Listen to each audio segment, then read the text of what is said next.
e isso foi realmente muito... ela sempre se destacou muito e eu acompanho de perto a carreira dela, é um sucesso. Hoje ela é docente da Faculdade de São Leopoldo Mandique, em Campinas, e ela é nossa convidada hoje para nos brindar aqui com o seu conhecimento e dividir isso conosco. Give, o palco é seu, seja muito bem-vindo e muito obrigado por ter aceitado o convite. Eu que agradeço, boa noite a todos. Primeiro, enquanto eu estou preparando aqui para iniciar a apresentação para vocês, quero dizer que é uma honra, um prazer muito grande estar aqui com vocês, né? Agradeço imensamente o convite do pessoal do Flow Mentor e quero dizer que essa honra é ainda maior pelo convite ter partido do Rodrigo, que, como ele falou, ele foi meu preceptor na residência e foi o meu orientador do TCC, que foi também muito, muito gostoso de fazer. Quem conhece o Rodrigo sabe como é bom trabalhar com ele. Então, foi um prazer. Todo mundo, às vezes, tem uma experiência ruim de TCC, né? Uma coisa maçante, pesada. O meu não, foi super legal. As nossas reuniões eram sempre muito leves e proveitosas. Então, é sempre bom estar de volta perto de você, Rodrigo. Obrigada pelo convite, tá? Então, eu vou colocar aqui para ficar em tela cheia. Vocês conseguem ver a apresentação já aí na tela? Sim, ainda não está em modo de apresentação, Give, mas a gente vê os seus slides já. Então, eu vou esperar um pouquinho, que eu já coloquei em modo apresentação, acho que está com um delayzinho da imagem, então eu vou esperar. Só me avisa, por favor, quando tiver tela cheia aí.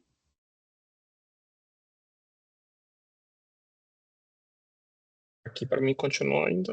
Não sei se outras pessoas estão vendo já a tela cheia.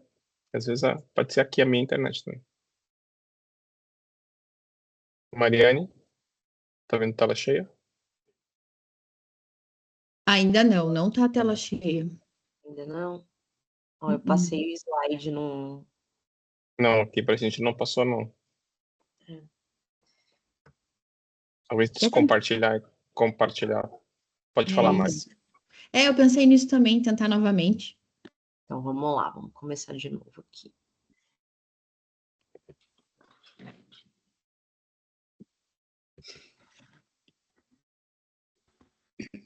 Vamos lá outra vez.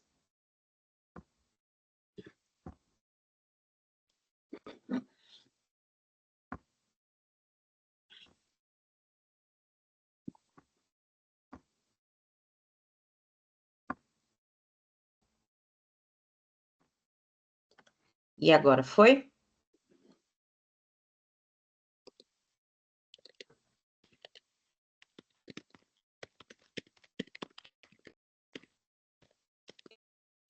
Ainda não. A gente vê você clicar lá, eu vi só o seu mousezinho clicar lá, mas não tá no modo de apresentação. Você viu que tem como apresentar, clicar lá, apresentar no Teams? Só um PowerPoint, né? Tem Sim. aquela teclazinha para apresentar no Teams. Aí eu acho que talvez vá. Às vezes tem que descompartilhar e clicar para apresentar no Teams e escolher essa reunião. Tá, então vamos tentar outra vez aqui.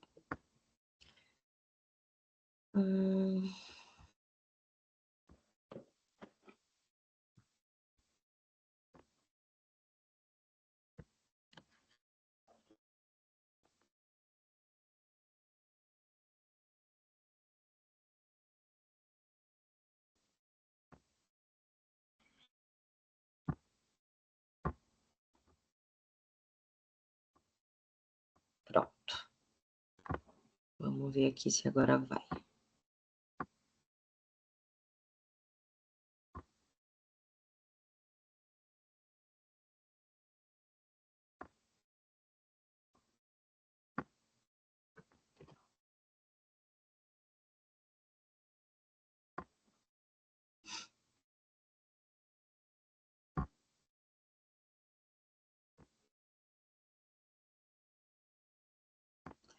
Vou tentar por outro caminho aqui também, que eu acho que dá certo. Vamos lá. Agora foi?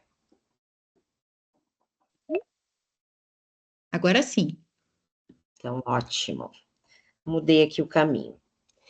Então, mais uma vez, boa noite a todos. Eu recebi essa missão muito especial de falar para vocês hoje sobre as doenças linfoproliferativas B crônicas. Então, missão dada, vamos lá cumpri-la. Então, como o Rodrigo já comentou, eu me chamo Giviane, eu sou médica hematologista, eu atuo com hematologia geral atualmente, significa que eu trabalho tanto com as patologias benignas da hematologia, como também com a oncohematologia, né? Como ele falou, eu fiz minha residência lá no Servidor Estadual de São Paulo, e depois que eu terminei, eu voltei aqui para Campinas, porque até então a minha formação era aqui. E aí aqui eu atuo desde que eu terminei a residência, né, no consultório ambulatório de hematologia geral, como eu falei, e eu também sou docente da Faculdade São Leopoldo Mandic e sou coordenadora da hematologia na mesma instituição. Então, hoje, nós vamos começar apresentando aqui os objetivos da aula que eu trouxe para vocês, né? Eu vou conceituar esse termo, doença linfoproliferativa crônica, né? E a partir daí, eu vou aprofundar um pouco mais sobre duas dessas doenças, porque as doenças linfoproliferativas B crônicas, a gente poderia ficar aqui uns 2 dias falando sobre elas, são várias. Mas a gente trouxe duas com grande relevância dentro desse grupo, que são a leucemia linfocítica crônica e o linfoma de células do manto. Então, depois que eu conceituar o termo doença linfoproliferativa B crônica, eu vou abordar essas duas doenças em especial. E o que eu abordarei sobre elas? A epidemiologia, o quadro clínico, como fazer o diagnóstico, e eu vou enfatizar, ao final, as principais atualizações terapêuticas dessas duas doenças, com base em estudos recentes, e eu vou trazer esses estudos, a gente vai falar um pouquinho sobre o papel de algumas medicações que hoje são tidas como muito importantes, carro-chefe, no tratamento das doenças, tá? E por que dessas duas doenças, né? Porque leucemia linfocítica crônica e linfoma de células do manto? Porque elas são doenças hematológicas significativas, que têm um impacto clínico muito importante dentro da oncohematologia. E a parte final da aula, que é sobre as atualizações terapêuticas, né? Vocês vão conseguir perceber que existe uma evolução constante nas opções terapêuticas para essas duas doenças. Isso não foi sempre assim, isso é ali de uns 10 anos no máximo para cá. Acredito que aqui no Brasil a gente tem essa atualização de uns 6, 7 anos para cá, tá? Bom, então vamos lá. Vamos falar sobre esses conceitos que eu disse do termo doença linfoproliferativa B crônica, né? Então, o termo linfoproliferativo primeiro, né? Indica que vamos falar de doenças onde existe proliferação clonal da série linfóide, tá? Mais especificamente, eu vou abordar linfóide B.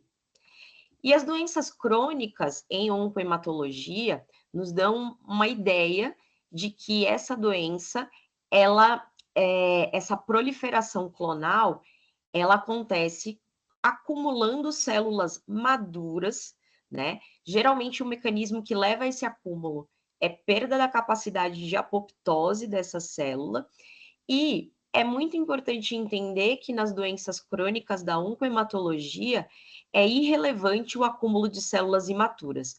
Na maioria das vezes, a gente nem encontra essas células imaturas, e quando encontra, esse acúmulo é irrelevante para a doença, tá?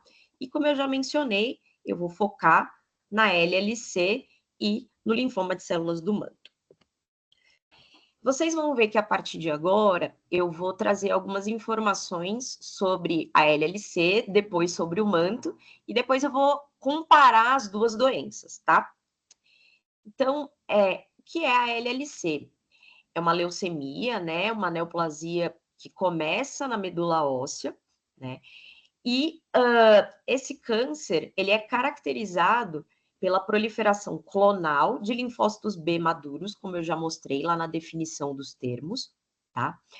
É importante falar que esse linfócito, morfologicamente, ele tem um aspecto completamente idêntico a de um linfócito sadio, né? O que vai chamar atenção realmente é a proliferação, o aumento da quantidade dessas células, e muitas vezes a gente vê aqui, como tá, essa lâmina acaba mostrando, as manchas nucleares, né, que são as famosas, também conhecidas como sombras nucleares, que são as famosas manchas de Gumprecht. E essas manchas nos mostram restos celulares, restos nucleares de linfócitos neoplásicos, na maioria das vezes. Então, quando a gente vê uma lâmina com essas manchas e com linfocitose, acende uma luzinha e a gente desconfia de doenças linfoproliferativas B crônicas, especialmente da LLC, tá? É importante falar que essa doença, a LLC, ela tem como característica clínica a progressão lenta.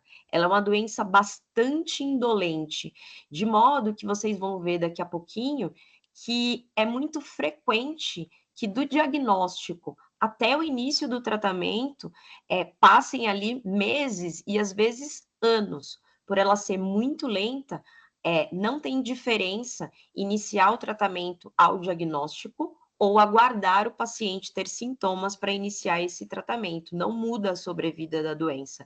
Se eu inicio muito precoce, o que eu acabo fazendo é agregando toxicidade de uma forma precoce para esse paciente e não muda em nada a sobrevida dele. Então, é muito frequente na LLC a gente aguardar que o paciente tenha sintomas para que a gente inicie o tratamento. E isso muitas vezes leva muito tempo, anos, como eu falei, por conta dessa progressão lenta da célula neoplásica na LLC. E esse acúmulo desse linfócito B maduro, clonal, neoplásico, ele vai ocorrer, como eu falei, inicialmente na medula óssea, mas isso pode e vai em algum momento até o sangue periférico, é daí que vem a suspeita da doença, né? O paciente, como eu disse, na sua grande maioria é assintomático, e ele vai fazer um hemograma por alguma razão, muitas vezes um exame periódico na empresa onde ele trabalha, a paciente do sexo feminino no controle anual dela com seu ginecologista, né, ou tanto faz masculino ou feminino, no seu controle ali com o clínico, com o geriatra, com o cardiologista, né, vai fazer um exame, um hemograma por qualquer outra razão e acaba se identificando essa linfocitose que motiva a investigação da doença.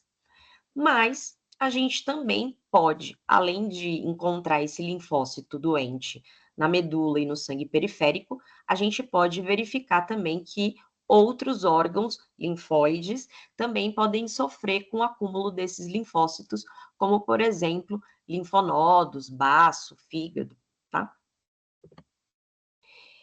E aí, como é esse paciente, né? Quais são as características epidemiológicas do doente com LLC?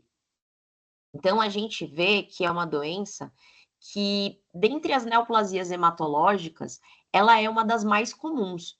A LLC, ela é a leucemia mais comum do mundo ocidental, mas mesmo assim, se a gente observar, ó, a cada 100 mil pessoas por ano, 4,5 casos novos de LLC a gente acaba encontrando. Então, é uma incidência relativamente baixa, moderada da doença, tá? Normalmente, os indivíduos acometidos, eles são idosos, e a idade média de diagnóstico é ali por volta de 65 anos ou um pouquinho a mais. Não é muito comum a gente encontrar LLC em pessoas mais jovens do que 55 anos. Então, de 55 a 65, a gente tem visto alguns casos, e abaixo de 55 é bastante incomum.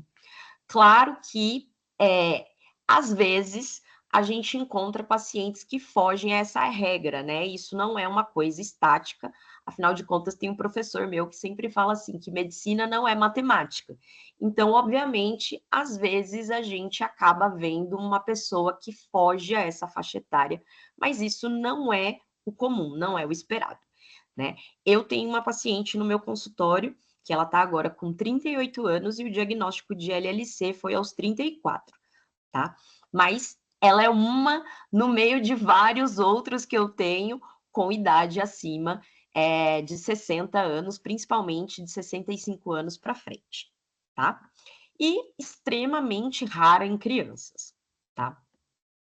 Quais são fatores de risco que a gente pode apontar como fatores para LLC? Né? A gente sabe que as neoplasias hematológicas, elas têm, todas elas, uma associação com fatores ambientais, como, por exemplo, exposição a alguns agentes químicos, tipo organofosforados, né? Radiação, agentes biológicos, alguns vírus, por exemplo. Mas na LLC, a gente tem, além desses fatores, muito marcado história familiar positiva, né? A literatura mostra que para a LLC é de todas as doenças da oncohematologia, aquela em que já se tem documentado uma relação muito forte com o histórico familiar. Acredita-se que quando o paciente, né, quando na família existe uma pessoa que tem LLC, esse risco de desenvolver LLC para os parentes de primeiro grau desse paciente pode aumentar em até 12 vezes. Então, é uma doença em que a história familiar é, de fato, muito importante. Então, vocês já sabem quem é o paciente que vai chegar até mim, né? E como ele vai chegar? O que ele vem me contando que ele sente? Em mais de 50% dos pacientes, os sintomas deles, nada. Eles chegam falando assim, a história que eu mais ouço é, doutora, não sinto nada, mas eu fui fazer um exame de rotina, apareceu uma alteração e o meu cardiologista, o meu clínico, o meu endócrino me encaminhou aqui para a gente investigar do que se trata, né? Mas, se por acaso ele não for assintomático, como é a grande maioria, o que ele pode sentir? Então, vocês viram que a gente tem, por definição nessa doença, o acúmulo de linfócitos maduros. Então, pode ser que esse linfócito maduro, ele esteja se manifestando ali em o seu acúmulo no tecido linfático, por exemplo, linfonodos. Então, ele pode vir apresentando um aumento dos linfonodos, cervicais, inguinais, axilares, tá? Menos frequente, mas também podemos encontrar hepatoesplenomegalia como sintomas ali iniciais, né? O paciente que fala que, por exemplo, ele está sentindo um aumento de alguma região do abdômen e a gente vai verificar e é o baço ou é o fígado. E também ele pode apresentar como queixa alguns sintomas que a gente define como sintomas constitucionais, que são muito conhecidos como sintomas B.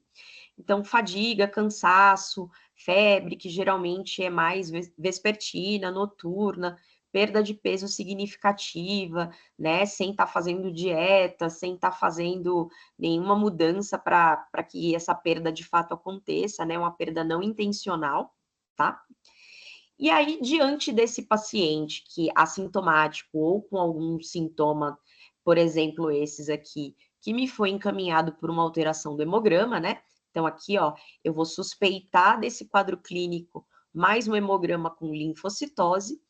Então, aí eu acho que entra agora o motivo aí de predileção de vocês, que vocês estudam aqui no Flowing, né? Que é a imunofenotipagem. Para a LLC, a imunofenotipagem ela é fundamental para que a gente dê o diagnóstico da doença, tá? Então, diante dessa suspeita, vamos fenotipar o sangue periférico do paciente. E é muito importante deixar claro que, caso ele tenha mais do que 5.000 linfócitos no sangue periférico, o tecido de escolha para ser fenotipado é o sangue periférico mesmo. Na LLC, não tem necessidade de se realizar avaliação medular para o diagnóstico, tá? E aí, o que vocês que estão aqui, que gostam de imunofenotipagem, de citometria de fluxo, o que vocês vão observar nesse exame para definir a doença LLC, né? Então, vocês vão buscar alguns marcadores, né?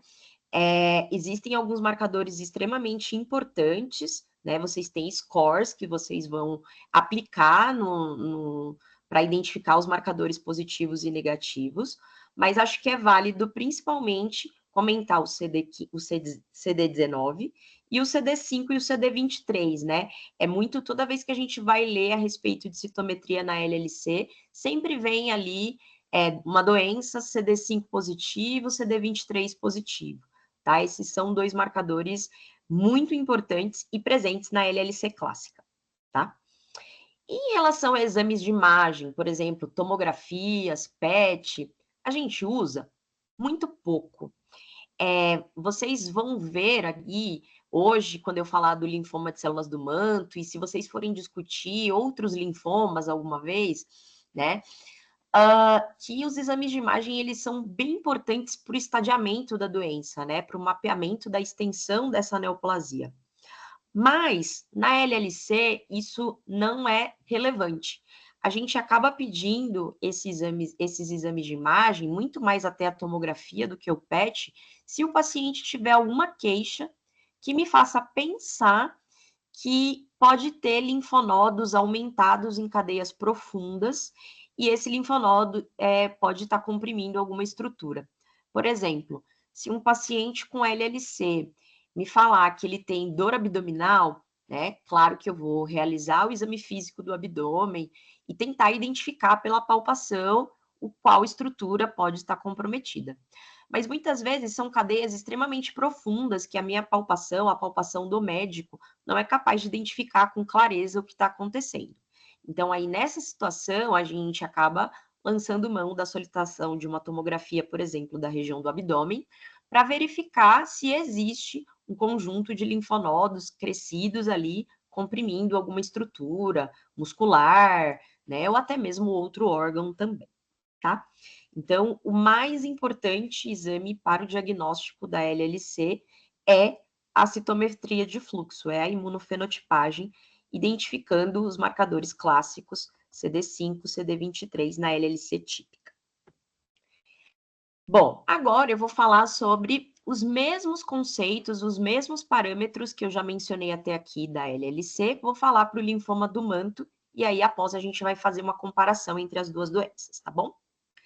Então, o linfoma de células do manto, né, ele não é uma leucemia, ele é um linfoma do tipo não Hodgkin, também derivado de células B da zona do manto do tecido linfóide, né? Essa zona do manto, ela é muito marcada no linfonodo, mas às vezes a gente acaba vendo outras estruturas que também podem apresentar em volta do folículo linfóide um manto, tá? Mas é a região, a estrutura anatomicamente mais típica com esse manto, né? Uma espécie de um manto mesmo, de uma proteção ali, de um invólucro, né? Que é do folículo, que é um manto linfóide, né? Então, é uma neoplasia da célula que está nessa região. Aliás, eu acho válido, assim, comentar, né? Não sei se tem alguém que tem curiosidade em saber por que a gente tem tantos tipos de linfomas, assim, né? A gente vai ler, nossa, tem mais de 20 tipos de linfoma, porque cada um deles tem a doença, né? Aparece por conta de uma alteração numa região específica do tecido linfático, né? Então, o linfonodo, ele é produzido na medula óssea, mas ele sai da medula óssea para... não sei se vocês já leram a respeito alguma vez, é um linfonodo, é um linfócito virgem, né, que a literatura chama de naive. E aí ele sai da medula para ter a sua exposição antigênica, né? Afinal de contas, os linfócitos B têm como função de se diferenciar, virar um plasmócito, que é a célula que produz os anticorpos, né? Então, até ele chegar nesse momento, o linfócito B, ele vai passando por estímulos antigênicos e vai sofrendo a sua finalização ali, a seu processo final de maturação até ele virar um plasmócito, né? E aí, o linfonodo é uma estrutura muito importante para isso, porque uma vez que o linfócito vai entrando em cada uma das camadas do linfonodo, ele vai sofrendo essa estimulação antigênica, e é por isso que existem tantos tipos diferentes de linfoma, porque vai depender da região onde tem ali a informação para que aquelas células virem neoplásicas ou não, tá? Então, o linfoma da célula do manto é um linfoma cujo linfócito sofreu essa alteração nessa estrutura que é o manto, tá? Diferentemente da LLC, que é uma doença extremamente indolente, o manto, ele tem algumas variações, mas, em geral, é uma doença de crescimento rápido, tá? E por isso, vocês vão ver que, muitas vezes, eu encontro, diferentemente da LLC, a maioria dos pacientes com manto tem sintomas. E por ser uma doença de célula de crescimento rápido, né, essa célula ela tem capacidade de invadir e infiltrar muitos tecidos. Então, é comum encontrar no linfoma de células do manto o envolvimento da própria medula óssea, né, que coloquialmente a gente acaba falando, é um linfoma leucemizado, é um linfoma que está invadindo a medula, está infiltrando a medula, tá? E o outro órgão também que a gente, outras estruturas que a gente também acaba vendo envolvidas no linfoma de células do manto é o trato gastrointestinal. Muito bem. E aí a epidemiologia dessa doença do manto, né? Ela, assim como a LLC é mais comum em homens, tá? Numa proporção de 2 homens para uma mulher, e ela acomete geralmente indivíduos levemente mais jovens do que o da LLC. A idade média ali é em torno de 60 anos ou um pouquinho a mais, tá? A incidência, o manto, ele é um pouco menos comum do que a LLC. Temos aí uma incidência de 0,5 casos por 100 mil pessoas por ano. E os fatores de risco, né, eles são pouco conhecidos nessa doença, mas especula-se que sejam aqueles gerais que eu falei para as doenças da oncohematologia em geral. Então, exposição a agentes infecciosos, né, alguns vírus e a bactéria Helicobacter pylori, né, e alguns agentes químicos também, como as outras doenças da oncohematologia em geral. Bom, e aí agora então, como chega para mim, como se apresenta o paciente com linfoma de células do manto, né? Diferentemente da LLC, que normalmente o paciente vem assintomático, como eu falei na maioria das vezes, no manto não. No manto eu costumo ter pacientes com aparecimento de linfonodomegalia, né, o crescimento dos gânglios linfáticos lá, o paciente fala que tem um carocinho no pescoço, na axila, na virilha.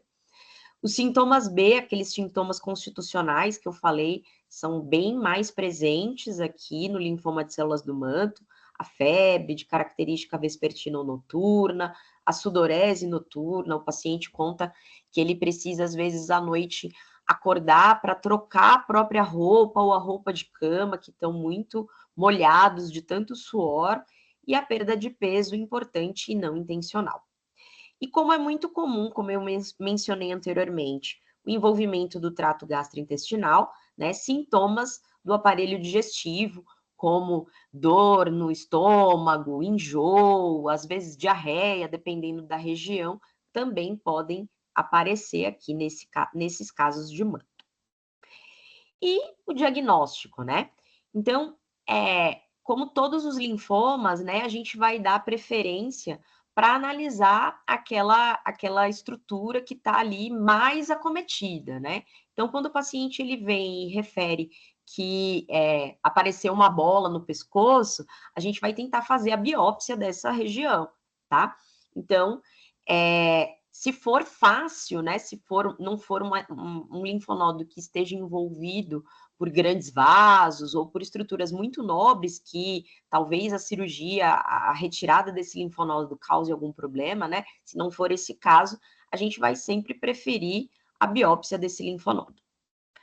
Quando eu falei para vocês que existe uma leucemização do linfoma do manto, que pode acontecer, esse acometimento da medula, outra possibilidade é fazer a fenotipagem dessas células da medula óssea, tá?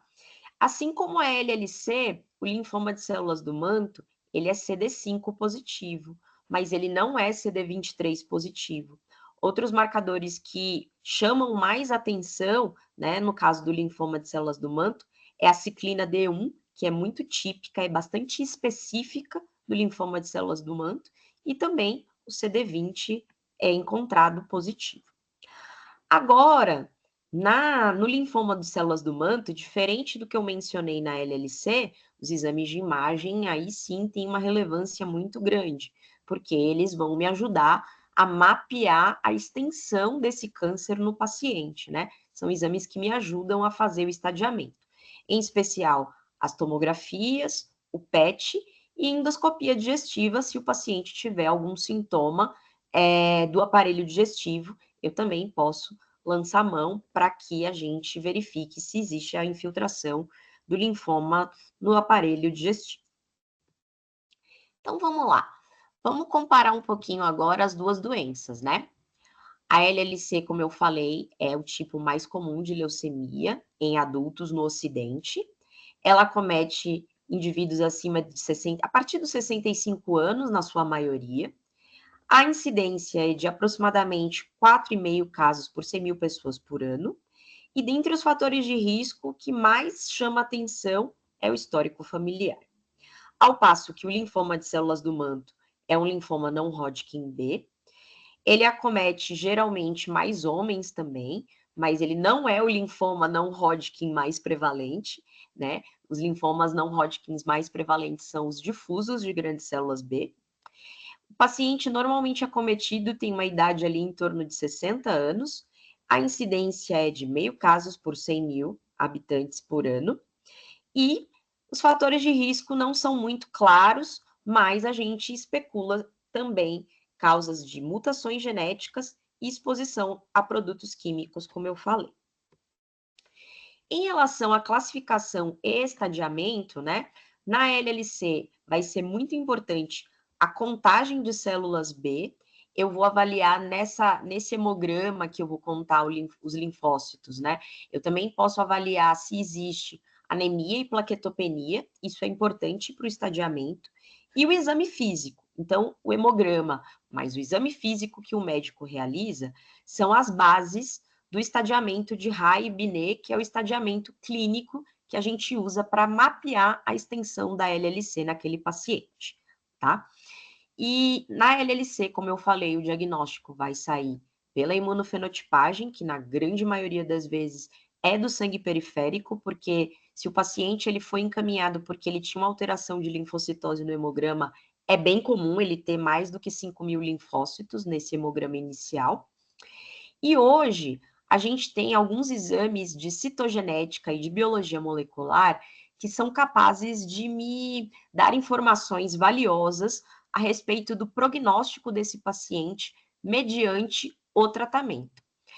É importante salientar que esses exames de características de biologia molecular, embora eles tenham um papel fundamental para que eu possa prever o que vai acontecer quando o paciente se expuser ao tratamento, é importante dizer que ele não muda o tipo de tratamento que eu vou fazer.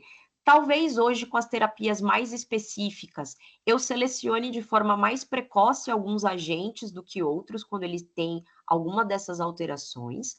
Porém, eu espero iniciar o tratamento, ou pelo menos está indicado o início do tratamento, para realizar esses exames de biologia molecular. Porque fazer o diagnóstico, muitas vezes só traz ansiedade para o paciente e para o médico, e esses exames, eles não indicam iniciar o tratamento, esses exames de biologia molecular. Então, é por isso que a gente espera estar indicado o tratamento para coletar esses exames de biologia molecular, que é, por exemplo, a pesquisa do TP53, que é hoje ainda, um dos fatores de pior prognóstico quando a gente encontra essa mutação, para o paciente com LLC, tá? E no manto, né? A classificação do linfoma do manto vai depender das características morfológicas que a gente vai encontrar através da biópsia do linfonodo, da biópsia do tecido, né? São características biológicas ali, anatomopatológicas, e às vezes a imunohistoquímica. Para vocês terem uma ideia, aquela ciclina D1 que eu mencionei como uma proteína muito específica do linfoma do manto, ela é possível de ser identificada lá pelo patologista no exame da imunohistoquímica também, tá? E o estadiamento que a gente usa para essa doença ainda é o estadiamento de Ann Arbor, com algumas modificações, que é o estadiamento clássico de todos os linfomas que a gente usa fazendo imagem, né, com tomografias ou com PET scan, né, de praticamente todo o corpo, tá? Em relação ao diagnóstico e exames complementares, vocês viram que em ambas as doenças, então, é importante a gente avaliar todo o tecido linfóide para ver se tem, que é possível de se identificar o exame físico, né? Para a gente verificar a suspeita de invasão, né, dessas estruturas. Dentre os exames laboratoriais, o hemograma é fundamental para ambas as doenças.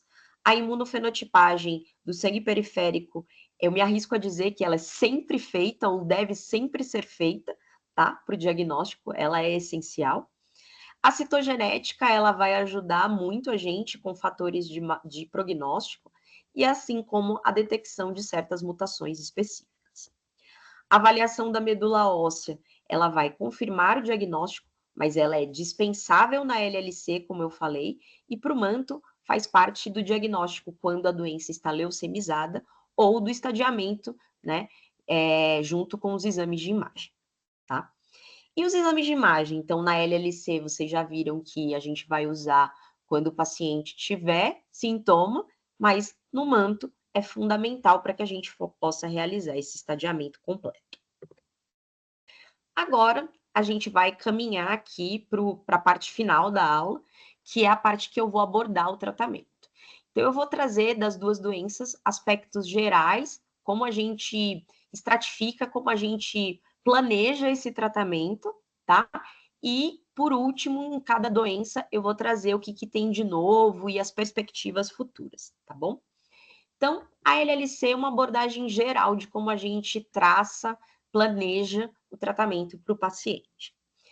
Como eu falei para vocês, a LLC é uma doença extremamente indolente, com pacientes, em sua maioria, ao diagnóstico, assintomáticos. Quando eu falo de doença linfoproliferativa crônica de células B, de linfócitos B, o fato da doença ser indolente, ter esse curso extremamente lento, é um dado muito importante para a gente montar esse tratamento. Porque, como eu falei lá no início da aula, a gente vai observar esse paciente, tentar encontrar alguma manifestação clínica, algum sintoma dessa doença, para aí sim indicar o tratamento. Porque por essa característica biológica extremamente lenta da doença, iniciar muito precocemente, eu vou agregar toxicidade sem ofertar benefício para o paciente. E um outro dado importante para vocês saberem é que as doenças indolentes, as doenças linfoproliferativas B indolentes, elas geralmente são incuráveis. É por isso que quando eu faço o diagnóstico e o paciente não tem sintoma, o objetivo do meu tratamento, se a doença é incurável, é deixar o paciente assintomático e não curar a doença. Então, esse é um outro motivo pelo qual eu não trato todo mundo ao diagnóstico. Eu trato somente os sintomáticos, porque o grande objetivo do tratamento é deixá-lo sem sintoma. Se ele já está assintomático, é como se a doença tivesse quietinha, tratadinha ali por hora, tá? Eu vou chamar a atenção de uma outra coisa, porque como a gente falou na minha apresentação, eu dou aula para graduação de medicina. E às vezes os meus alunos, eles têm muita dificuldade em entender o que é tratar uma neoplasia objetivando, deixar o paciente assintomático. Às vezes eles acham que isso é cuidado paliativo. E não é cuidado paliativo, tá? Cuidado paliativo em oncohematologia seria quando eu não tenho nada mais para ofertar para o paciente em relação àquela doença. Na LLC e nas doenças linfoproliferativas B indolentes assintomáticas, não é que eu não tenha para ofertar, eu tenho bastante coisa, vocês vão ver, só que não é agora esse momento, tá? Então, isso não é cuidado paliativo, eu gosto sempre de deixar claro, porque os meus alunos, eles têm muita dificuldade de compreender esse conceito, e isso é muito importante, tá? Então, quais são os objetivos do tratamento do paciente com LLC? Então, uma vez que eu inicio esse tratamento, o meu objetivo é controlar a doença, como eu falei para vocês, deixar o paciente assintomático, tá? Obviamente que eu quero prolongar a sobrevida, aumentar a sobrevida desse paciente, né? E é muito válido também mencionar para vocês que a gente não costuma ver, pode acontecer, mas isso não é tão comum hoje, ver pacientes falecendo por causa da LLC, né? A gente consegue ter esse controle muito efetivamente e prolongamos a sobrevida do paciente com qualidade de vida, o que é mais importante. Então, esses são os pilares do tratamento da LLC. E como é que eu vou traçar essa estratégia, né? Nos assintomáticos, eu vou fazer um monitoramento ativo, que na minha prática clínica, todo paciente com LLC assintomático vem em consulta comigo trimestralmente ou no máximo a cada 4 meses. Porque caso ele desenvolva algum sintoma, esse é um intervalo de tempo. Lembra, a doença ela é muito lenta, né? Então, é um tempo razoável para que eu consiga pegar o início da doença ainda ali sem ela estar muito avançada, sem o paciente ter excesso de sintomas, tá? E os casos sintomáticos ou de progressão rápida, né, serão tratados com as medicações que eu vou apresentar a seguir para vocês. Então, mais uma vez, deixando claro que os assintomáticos, né, são pacientes com doença de baixo risco, eles vão ser acompanhados clinicamente, tá? E agora eu vou discorrer um pouquinho sobre as opções terapêuticas que a gente tem. Eu acho válido também falar para vocês que a gente tem, infelizmente, muitos Brasis dentro do Brasil, e aqui a gente precisa fazer uma ressalva que a LLC é uma doença que, infelizmente, no nosso país é tratada diferente no sistema público e no sistema privado, tá? Porque o sistema público, ele não tem as terapias mais disponíveis para o paciente, as terapias mais específicas com menor toxicidade. Então, a LLC é uma doença que hoje o mundo, em geral, não faz mais quimioterapia. Quimioterapia para LLC é uma coisa do passado. Entretanto, o Brasil e alguns países outros também ainda mantêm uma experiência com imunoquimioterapia, porque é o que tem disponível no SUS, tá? Então, essa é uma opção para pacientes com doença sintomática no nosso país, no Sistema Único de Saúde. Pacientes que estão em um sistema particular, o sistema de medicina suplementar, né, os convênios, eles já têm disponível para o tratamento da sua doença terapias alvo, como por exemplo essa classe aqui que mudou a história natural da LLC, que são os inibidores de Bruton quinase, que já eu vou falar um pouquinho mais sobre eles mais profundamente, tá? E o transplante de medula óssea? Bom, o transplante também é algo que a gente não usa mais tanto fora do Brasil, tá? Porque essas terapias-alvo, elas conseguem evitar que o paciente necessite de um transplante. Porém, no SUS, quando não funciona a imunoquimioterapia, o que a gente tem para ofertar para o paciente que está com a doença progredindo ou recidivada, né? É ainda o transplante de medula, e isso acaba ajudando o hematologista que atua no Sistema Único de Saúde a completar, né, o que não foi possível fazer com a imunoquimioterapia. Bom, então vamos falar agora sobre as atualizações, né, o que a gente pode oferecer aí para o paciente que não está no SUS. Então, como eu mencionei para vocês, a gente tem aí os inibidores de os inibidores de Bruton quinase, que são uma classe de medicação que atuam ali, para vocês entenderem, elas inibem a proliferação das células, né? Vocês vão lembrar lá do primeiro slide que eu falei que uma característica muito importante das doenças linfoproliferativas é a perda da capacidade de apoptose, que faz com que acumule, as células vão se proliferando e vão acumulando ali em suas formas mais maduras, né? Então, os IBTKs, que são os inibidores de Bruton quinase, elas conseguem controlar esse excesso de proliferação, tá? E temos uma outra classe que é representada aqui pelo venetoclax. A classe de medicação é inibidor de BCL2, tá? Essa droga, essa classe de medicação, ela consegue aumentar a apoptose, né? Melhorar a apoptose da célula. Então, essas duas classes de medicação, inibidores de Bruton quinase e inibidores de BCL2, estão hoje sendo consideradas ali como o suprassumo, né, a crista da onda, e estão fazendo muita diferença no tratamento dos pacientes com LLC.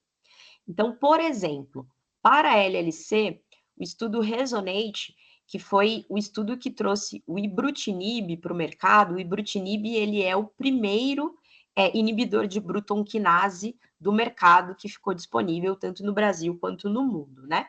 Então, esse estudo Resonate foi o estudo que validou, né, o quanto essa classe de medicação mudou a história natural dos pacientes com LLC, porque demonstrou um aumento significativo da sobrevida livre de progressão e da sobrevida global.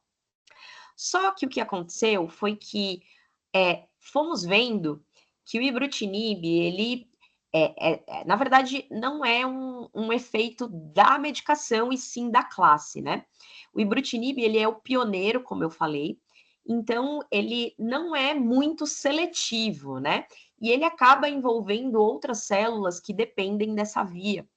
E isso promove alguns eventos adversos, né? E dentre os eventos adversos, 2 eventos eu vou destacar por eles terem sido provocadores de um certo desconforto na comunidade médica. Quais são esses efeitos, né? Um aumento da pressão arterial e um aumento na incidência de arritmias, um tipo específico de arritmia, que é a fibrilação atrial. Não é, quando a gente vai ver ali o número de pacientes em uso de ibrutinib que tem esses eventos adversos, não chega a 10%. Só que por que isso assusta, né, a comunidade médica, em especial a comunidade hematológica? Porque vocês devem lembrar que o paciente com LLC é um paciente com idade mais avançada. Então, geralmente, ele já tem outras doenças que, quando é somado hipertensão, arritmia, mesmo que numa frequência baixa, numa quantidade pequena de pacientes, isso desestabiliza o todo daquele paciente. E aí acaba prejudicando o tratamento da LLC, a qualidade de vida que eu mencionei para vocês. Então, o que surgiu aí foi uma necessidade de outras medicações da mesma classe com menos incidência desses eventos adversos, ou seja, mais seguras, com mais tolerabilidade. E aí, então, veio o segundo inibidor de tirosina quinase do mercado, que é o acalabrutinib, para exatamente trazer esse diferencial. Então, o estudo que validou a acalabrutinib se chama estudo Ascend, e ele demonstrou ser tão eficaz quanto o ibrutinib, mas com uma maior tolerabilidade. O paciente tem menos eventos adversos, tá? E o venetoclax, que é o inibidor de BCL2, como eu mencionei, a sua principal ideia racional quando a gente oferta para um paciente com LLC é aumentar a apoptose dessas células que estão se hiperproliferando. Então, o estudo que validou é o estudo Murano, né? Ele mostrou que o venetoclax, em combinação com o rituximab, que é uma medicação anticorpo monoclonal anti-CD20, ele foi eficaz em pacientes com LLC não previamente tratados. Bom, como eu já falei para vocês, né, os inibidores de Bruton quinase, os IBTKs, mudaram a história natural da doença, né? Eles têm esse papel antiproliferativo, né? Comentei com vocês sobre o Resonate, né, que foi o que validou esse ibrutinib. Ele compara o ibrutinib com uma outra droga que era usada em alguns países anteriormente. Aqui no Brasil, essa droga, essa medicação, ela não pegou muita fama, ela não foi muito utilizada. E aí mostrou que os pacientes que usavam ibrutinib tinham melhor taxa de resposta e sobrevida livre de progressão. Em relação à acalabrutinib, que é um inibidor de BTK mais seletivo, como eu mencionei, foi o estudo Ascend, que comparou a acalabrutinib com a terapia padrão. E o que foi considerado terapia padrão, né? Era idelalisib, que é outro medicamento que não pegou muito aqui no Brasil, mais rituximab, ou bendamustina, que é uma medicação que temos disponível aqui no Brasil, com rituximab. O estudo considerou essas duas combinações como terapia padrão e comparou elas com o acalabrutinib. E aí o resultado foi uma melhora significativa na sobrevida livre de progressão, com mais tolerância, como eu já mencionei para vocês. Bom, em relação ao venetoclax, que é o inibidor de BCL2, né? Como eu já falei, é um promotor da apoptose das células proliferativas, né? O estudo é o Murano, em que o venetoclax mais rituximab foi comparado com a bendamustina mais rituximab, que era um tratamento considerado padrão, ainda é considerado padrão, é um tratamento muito bom, mas a associação dessas duas drogas mostrou melhor resposta e sobrevida livre de progressão melhor também. E o que a gente tem de mais recente aí, que está entrando agora, acabou de ser, está fresquinho essa informação, acabou de ser aprovado aqui no Brasil. Pensaram assim, ora, se a gente tem duas classes de medicações que mudaram a história natural da doença, demonstrando que os pacientes com LLC começaram a ter respostas melhores, por que não associar as duas? Por que não associar um inibidor de Bruton quinase com um inibidor de BCL2? Então, a gente tem aí agora aprovado no Brasil uma combinação que a gente chama de I mais V, tá? Que é a associação do ibrutinib com o venetoclax. Os estudos que validaram eles se chamam GLOW e Captivate. A diferença entre eles é o perfil do paciente. O GLOW, ele avaliou pacientes bastante idosos, que tinham comorbidades, que tinham outras doenças, né? E o Captivate avaliou pacientes mais jovens com LLC. Avaliou tanto pacientes muito jovens, aqueles ali que eu falei que não são tão comuns, que são aqueles com menos de 55 anos, como pacientes ali no máximo até 70 e pouquinho anos. E foram resultados, assim, extremamente animadores nos dois estudos. Eles têm taxas, assim, números muito semelhantes de eficácia, de tolerância, assim, fantástico.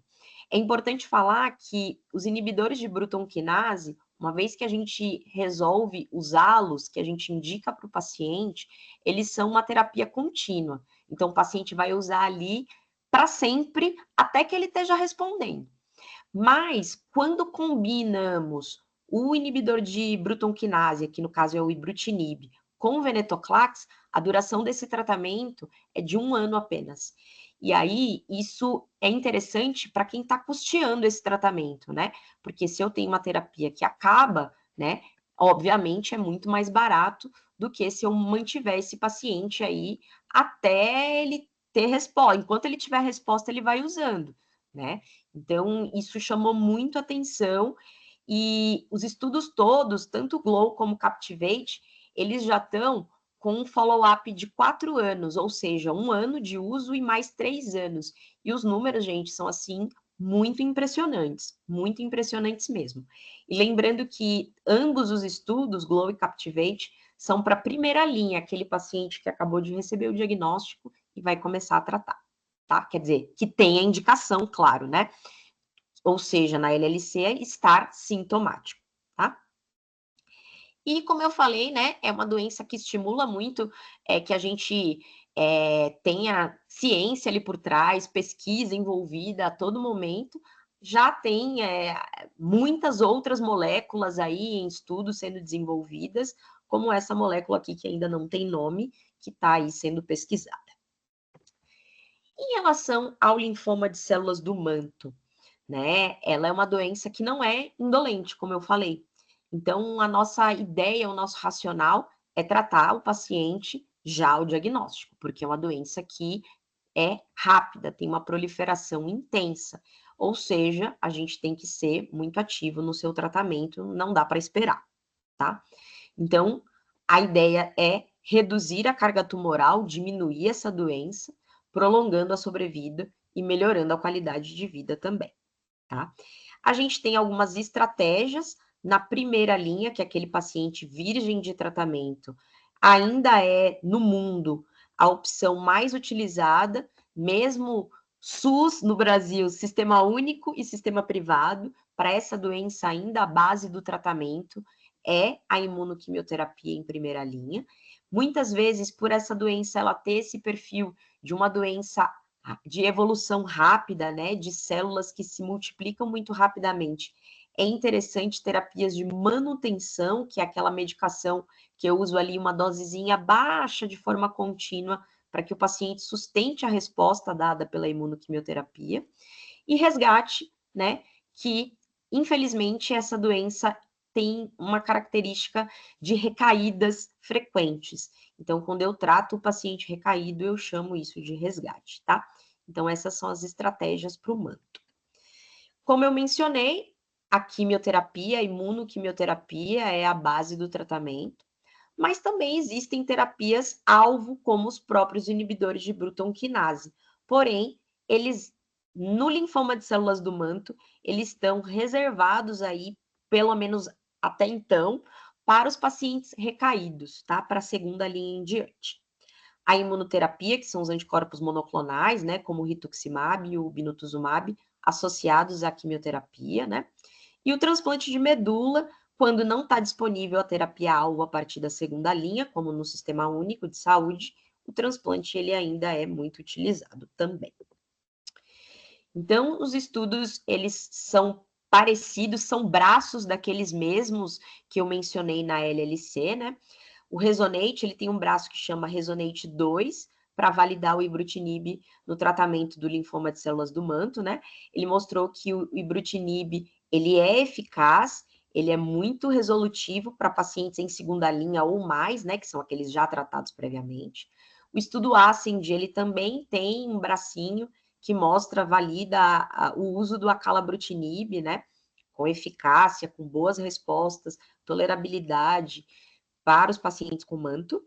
Temos um terceiro aprovado no Brasil para o linfoma de células do manto, que é o zanubrutinib, é uma terceira classe, quer dizer, na verdade, é um de segunda classe, como o acalabrutinib melhorado, tá? Ele tem também menos ainda eventos adversos que o acalabrutinib. Então, ele avaliou esse estudo Sequoia, né, validou o zanubrutinib para o manto, né, também para previamente tratados. Então, diferente da LLC, os inibidores de BTK, eles têm uma indicação só para pacientes que já foram tratados anteriormente. Tudo leva a crer que eles vão chegar para a primeira linha, mas isso ainda não é aprovado. Temos a combinação do ibrutinib com venetoclax, aqui sendo estudado, mas essa indicação ainda não está aprovado no Brasil, mas já tem outros países fazendo, aprovado em outros lugares.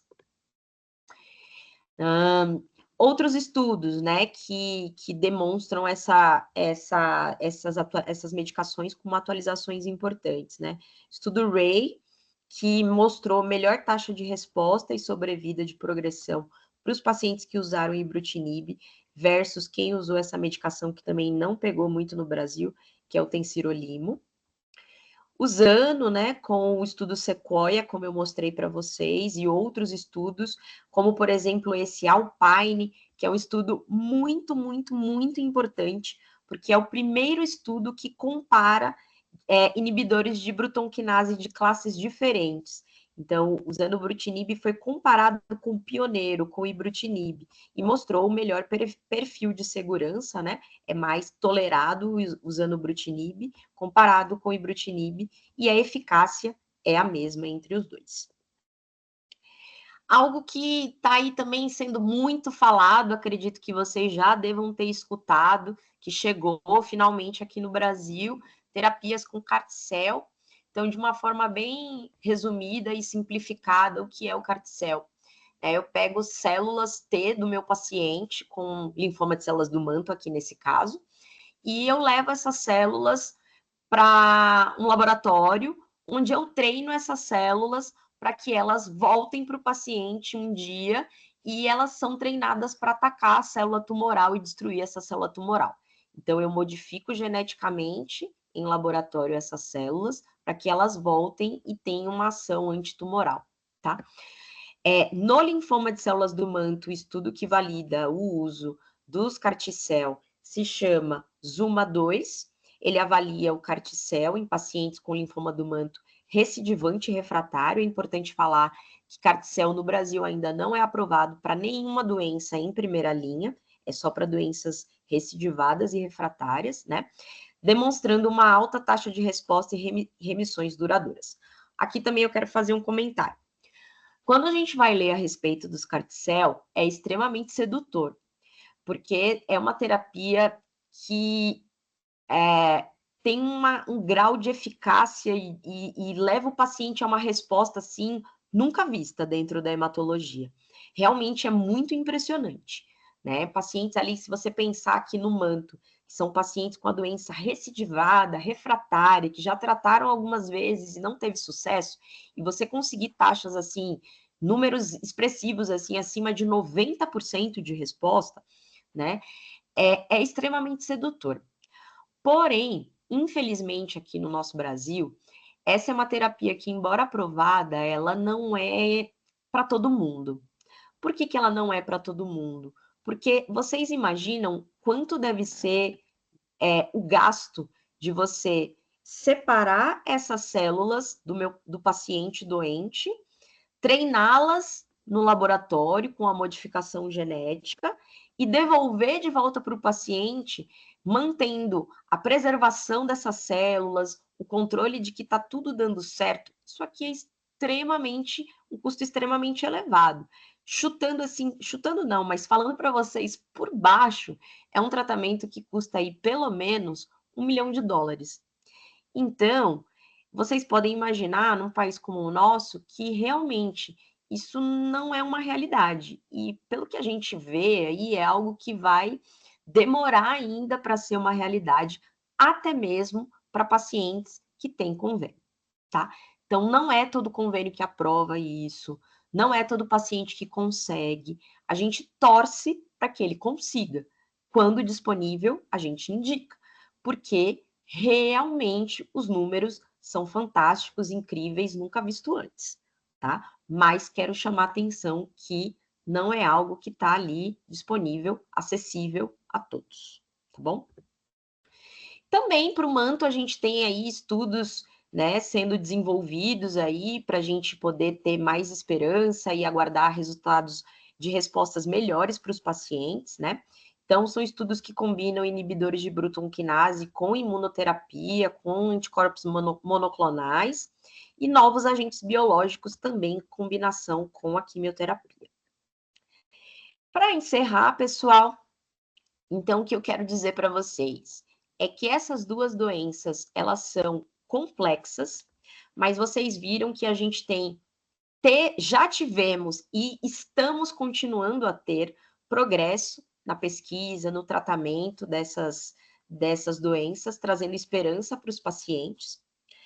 É importante a gente saber dessas atualizações para melhorar o prognóstico, a qualidade de vida. Vocês viram que são dois pilares muito importantes quando a gente está montando o tratamento dos pacientes com as duas doenças.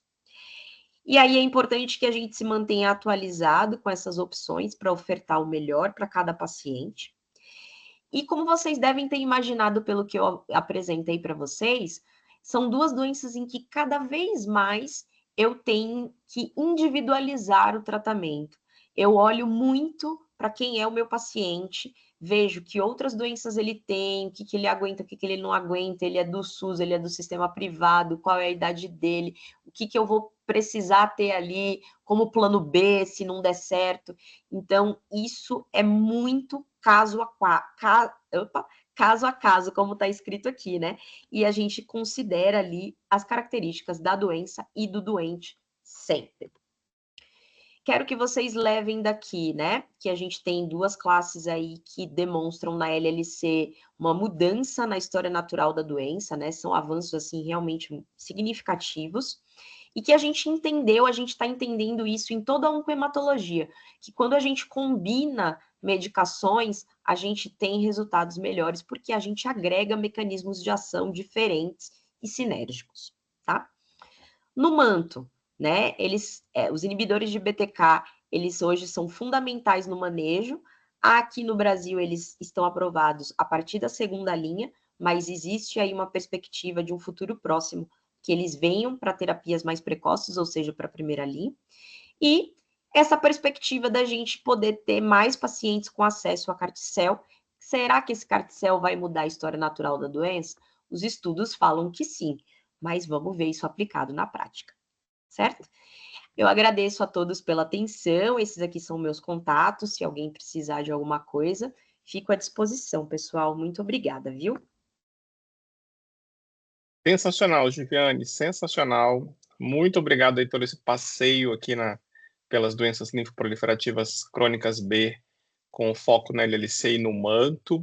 Eu queria dizer que, acho que conectando aqui, né, você mostrou tudo que acontece fora da janela do laboratório, porque a gente costuma sempre dizer aqui que existe muito raciocínio de saúde, médico, de dentro da janela para cá, então, ou seja, a gente tentando fazer diagnóstico, tentando mostrar o acompanhamento, e aí você trouxe hoje uma riqueza de detalhes, todo o que o médico faz do outro lado, cuidando do paciente.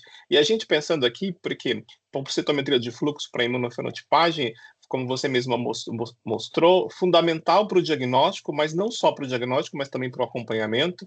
E quando você mostra o quadro clínico, eu fiquei pelo menos pensando aqui, a gente pode fazer citometria do sangue periférico, da medula óssea, do linfonodo, né, da massa tumoral, a gente pode fazer depois acompanhamento, você mostrando que na LLC a grande maioria dos pacientes não são tratados, mas aqueles que são tratados hoje em dia têm um arsenal de drogas muito mais específico, que nos faz pensar que você pode ter uma remissão, vamos dizer, da doença prolongada e duradoura, e que isso vai demandar pesquisa de doença residual mensurável, de doença residual mínima, para que você possa garantir para o médico que realmente não tem doença residual. E eu queria trazer aqui que é importante para a LLC, por exemplo, a gente tem grandes protocolos de pesquisa para DRM de LLC, porém eles ainda não têm uma validação, vamos dizer, clínica, justamente porque a maioria dos pacientes não são tratados. E aí você não tem, né? E assim, por exemplo, no Brasil, eu não posso colocar um protocolo de DRM de LLC, por exemplo, no SUS, que não tem a imunoterapia adequada, ou seja, os pacientes não vão entrar naquele nível mínimo de doença, né? Mas é fiquei muito feliz de ter esse passeio do lado clínico todo. A gente tem uma pergunta aqui no chat que tem aqui, ó. Parabéns pela aula, professora Giviane. Poderia comentar sobre sua experiência com linfoma de célula do manto, variante blastoide, em termos de incidência observada, desafios no diagnóstico e alguma diferença no tratamento? A gente estourou bastante o tempo, mas, Givi, capricha aí. Tá bom. Só antes de responder a pergunta, eu queria falar uma coisa para completar isso que você disse.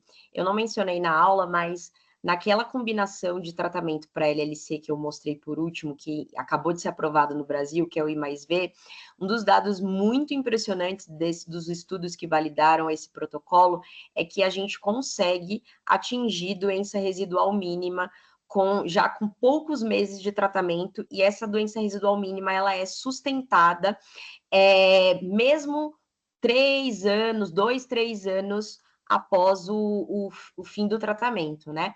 E aí, isso vai ser muito importante vocês validarem, porque esse protocolo parece que vai virar como um padrão de primeira linha para os pacientes, né? Então, claro que não é objetivo do tratamento da LLC levar o paciente à doença residual mínima, porém, uma vez que ele está em doença residual mínima, você sabe que a resposta dele ela é muito mais duradoura. Então, isso vai ter um papel muito importante. Sobre a pergunta do chat da variante blastoide do linfoma de células do manto, felizmente, a minha experiência não é muito grande, porque geralmente é quando a doença ela tem ali a sua agressividade no seu nível máximo, vamos dizer assim, né? É aquele paciente que ele interna mais, é o paciente que tem mais leucemização, é o paciente que tem mais toxicidade ao tratamento, é o paciente que demora mais para recuperar dessa toxicidade, principalmente da toxicidade hematológica, tá? O manto, em geral, tem aquela incidência de 0,5 para cada 100 mil habitantes por ano. A variante blastoide, ela vai ali, dentro desse 0,5, ela deve atingir algo em torno de 20%.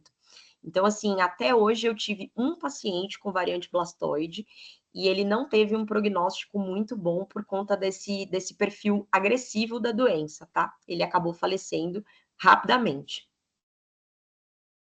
Certo. E assim, até onde eu sei também, o tratamento não muda, né? O tratamento é o mesmo, a não ser mesmo as medidas, vamos dizer assim, mais intensivas por causa do alto turnover celular e acaba, o paciente tem mais... Agora, assim, no diagnóstico a gente pode dizer, tipo, eu realmente, quando eu fazia a clínica, eu tive um paciente também de variante blastoide, mas no laboratório a gente já viu vários, né? Porque aí entra bastante, mas, Sim. assim, já vi várias vezes fazer painel de leucemia mieloide aguda. Uhum. Inicialmente vem do laboratório de hematologia como blasto, daí alguém na correria na sexta-feira já marca a triagem, já marca o painel mieloide de complementação para ir mais rápido e aí quebra a cara na hora que passa no citômetro. Exato. Exatamente isso, Rodrigo. Muito bem, gente. Olha, foi excelente. Eu queria lembrar aqui que a gente está só começando o mês de agosto, que é o mês aqui da doença linfoproliferativa crônica.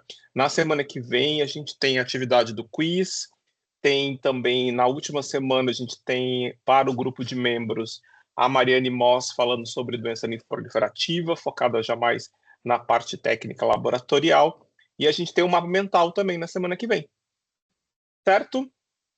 Gente, muito, muito obrigado. Obrigado aí pela audiência. Obrigado, Givi, assim, maravilhosa. Parabéns. Estou muito feliz de ter você aqui essa noite. Até Eu a que próxima, agradeço. pessoal. Boa noite. Boa noite.